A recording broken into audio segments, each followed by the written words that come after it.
Coucou les graines de joie. Coucou les graines de joie. Alors on va vous parler de la Mongolie. Ouais, j'avais envie d'interviewer finalement Virginie sur la Mongolie.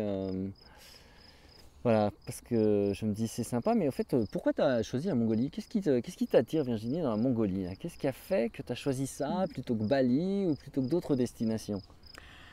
Alors la Mongolie, c'est toujours une destination, je ne sais pas pourquoi, qui m'a fait rêver, qui me fait rêver. C'est pour moi synonyme de nature vierge, de grands espaces. Ça a certainement quelque chose de un peu similaire avec le désert, mais avec la nature et la verdure en plus en fait. Et cette immensité, quelque part, ouais, ça me fait vibrer à l'intérieur de moi, ça me ramène à, je dirais, à vivre cette expérience de l'immensité à l'intérieur de moi finalement. Et donc oui, je sais pas, après il y a plein de choses qui m'éclatent et qui me font plaisir dans cette destination. Il y a donc le côté très nature et pour moi c'est quelque chose, une connexion avec la nature qui va juste être extraordinaire. Voilà, je la vis sur d'autres destinations, sur Compostelle, sur le désert, mais voilà, là il y a un côté, je dirais, plus... Il y a un certain côté rude aussi qui est là en Mongolie. Mhm. Il y a ce peuple, pour moi, qui est un peuple attachant, avec des valeurs, avec un lien à la nature qui est juste extraordinaire. Il y a beaucoup de chamans en Mongolie. Et ils ont ce lien avec la nature qui est, je dirais, qui est inné, qui est dans leur gène. Ils le vivent, ils l'expérimentent dans leur quotidien. Et m'imprégner et permettre aux gens de s'imprégner de cette énergie, je trouve ça chouette. Pour moi, c'est une belle occasion je dirais, d'accompagner le processus de transformation que je propose et avec lequel tu vas collaborer cette année. Mhm. Et c'est vrai que tu dis il y a beaucoup de chamans, effectivement, ils ont ce lien fort à la nature. Et toi, tu as décidé plutôt de partir sur l'idée du trek, hein, parce que la marche Oui. pour toi, se mettre en marche, tout ça, c'est Ouais. important. Pour moi, ouais, parce qu'il y avait deux options possibles, d'être vraiment plus quelque chose de statique avec des chamans ou cette option trek, hein, puisque sur les 15 jours de voyage en Mongolie, on va marcher pendant 9 jours. Mhm. Et je crois que voilà, si vous me connaissez un petit peu, le côté se mettre en marche, le côté faire des petits pas, mettre un pas devant l'autre et se rendre compte voilà, qu'on a parcouru du chemin, qu'on est capable aussi de vivre en vacances au ralenti. Mhm. Apprécier ce ralenti, apprécier aussi pour moi dans des destinations comme ça, apprécier la simplicité, apprécier l'authenticité, la rencontre avec les gens. Pour moi, c'est le contact avec la vraie vie en fait. C'est remettre aussi, c'est à la fois mettre les gens en marche au travers du trek et du processus de transformation, et aussi remettre les gens dans la vraie vie, dans la nature, dans ce qui est finalement, ce qui nous porte, ce qui est essentiel et ce qui quelque part, nous donne cette énergie de vie, vient réveiller notre énergie de vie. Voilà. Oui, et puis c'est l'occasion d'être vraiment proche de la nature, parce que même leur habitat, c'est un habitat léger, en yourte, donc c'est vraiment aussi l'occasion de se sentir proche de la nature.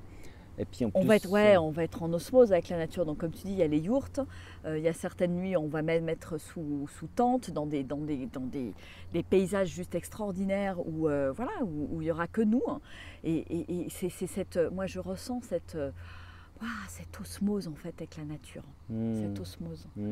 Et j'ai envie d'amener les gens à vivre cette expérience parce que c'est aussi voilà, des moments où on s'émerveille, où on retrouve l'enfant qui s'émerveille en nous. Et quand j'emmène les gens dans des destinations justement qui sortent du commun, voilà, l'année dernière c'était le Ladakh aussi, c'est aussi pour leur ouvrir les yeux aussi sur la beauté du monde, la beauté de la vie, la beauté des gens, la beauté de la rencontre, des relations.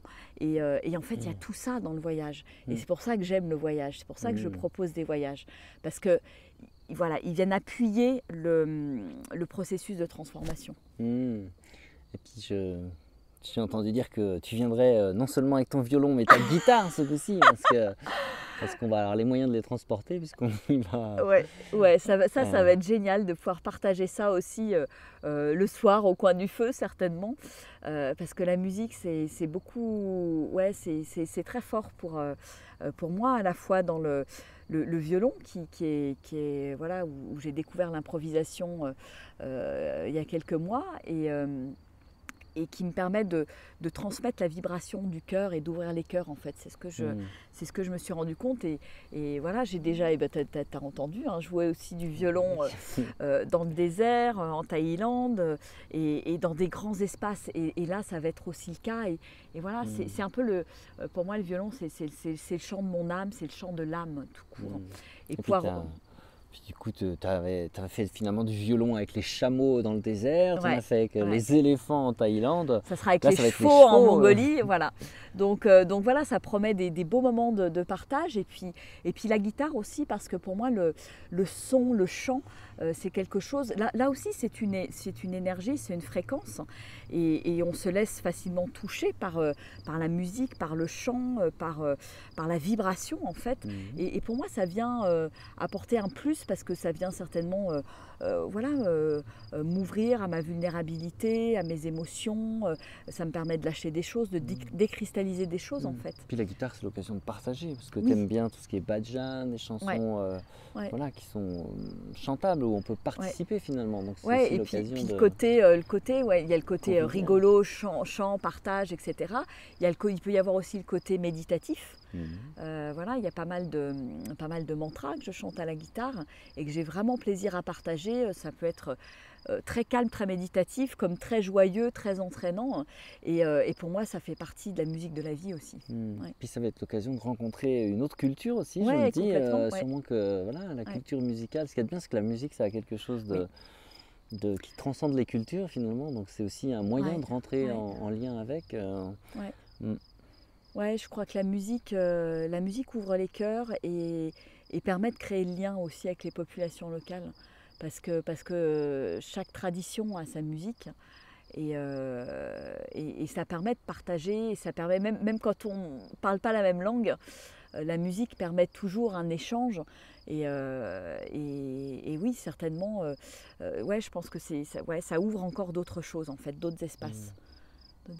Et donc là, c'est avec joie que je vais emmener mon violon et ma guitare, et ça va être chouette. Et puis pour le tam-tam, on utilisera des bidons ou des choses qui seront disponibles sur place. On verra bien. Voilà, on laissera la magie de l'univers se faire, voilà, comme d'habitude. Parce que c'est aussi ça, c'est se laisser porter.